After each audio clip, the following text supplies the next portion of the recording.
Welcome back, ladies and gentlemen, to another show of In the Community. I am Abdul Shahid Munir, and this is Sherry Pryor. Listen, we're going to tag team the REV AL SHARPTON today. We are talking about politics, and Sherry's talking about entertainment. And some of the politics I like to discuss is the president, the policies. How is it affecting our community? And Sherry?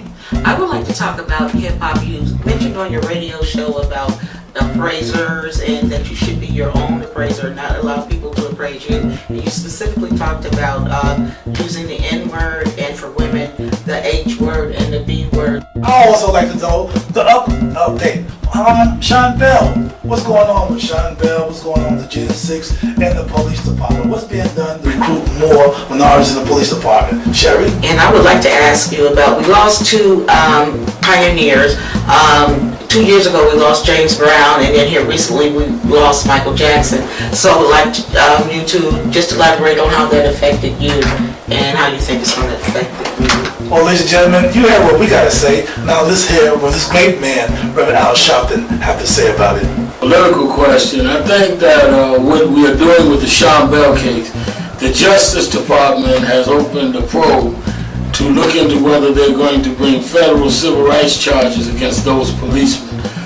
We lost in the state court. The police went for a non-jury judge trial and won, which is similar to when many years ago in Los Angeles, Rodney King, we lost in the state court, but we were able to get the federal government to come in later, prosecute those police on civil rights charges, and they went to jail. We're hoping to do the same with Sean Bell, especially under this new administration, but we hope we can get a fair investigation.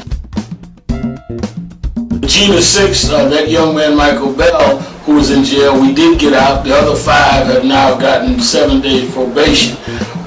So the goal of going in and make sure they were not tried as adults for attempted murder, we achieved that.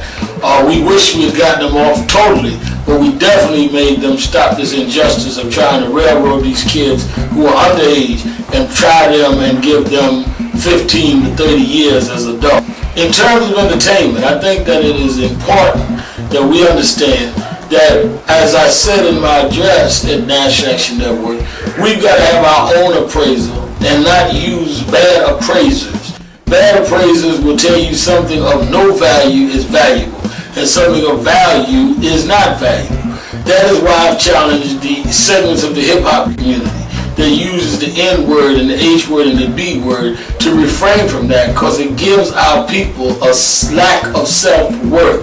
If we think we're nothing but hoes, we'll behave that way. We will try and reach just that level of social behavior, and we will be treated that way. I think that we've got to raise our sights to realizing we are the kings and queens that we are, and make the world respect us in that light. I also think that it is important that we understand that we may be in dire situations, but we're not a dire people, and we should not allow ourselves to be used in that way. The loss of James Brown and Michael Jackson was personal to me. James Brown was like a father to me. I've known him all my life. His son had joined my young civil rights group, National Youth Movement, at a young age. When he was killed, James Brown kind of adopted me. He was killed, his son was killed in a car accident that took his life. So James kind of adopted me in Teddy's stead and became the father that I had lost. My father left when I was young. When I was 10, my father left my mother and sister and I. So we had a personal relationship. I went all over the world with him. He supported me in all my civil rights efforts. And then Michael and I were close friends. I've known Michael 35 years. The shock of his death was alarming. But what was just as bad is the media's castigating and distortion of both of them, of ridiculing them, of trying to compromise their legacy with their personal lives. They didn't do that with Elvis Presley, who certainly had flaws. They didn't do that with Frank Sinatra. I'm determined they won't do it with James Brown and Michael Jackson. These two men innovated music. They raised music to a new level. If it had not been for them, the music industry would not have gone global and not have been as lucrative as it was. We must protect those that stood and protected us. And James Brown and Michael Jackson ranks high among them. We thank you for your time and your energy. We know how much Michael Jackson and James Brown meant to you. You are now on the airwaves. Let our viewers know that stations and the time. My radio show on WLIB 1190 AM is on in New York every Saturday morning from 9 to 11. And I also do a talk show on KISS every Sunday morning from 9 to 10 on KISS FM 98.7 in New York.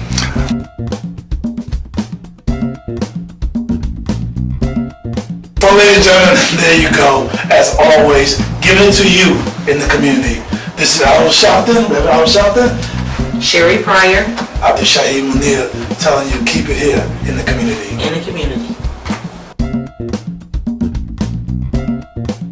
Like I said, this is a great honor to me, and I just appreciate Mr. Sharpton for giving us the time. And he's a busy man, so we had to get the questions in real quick.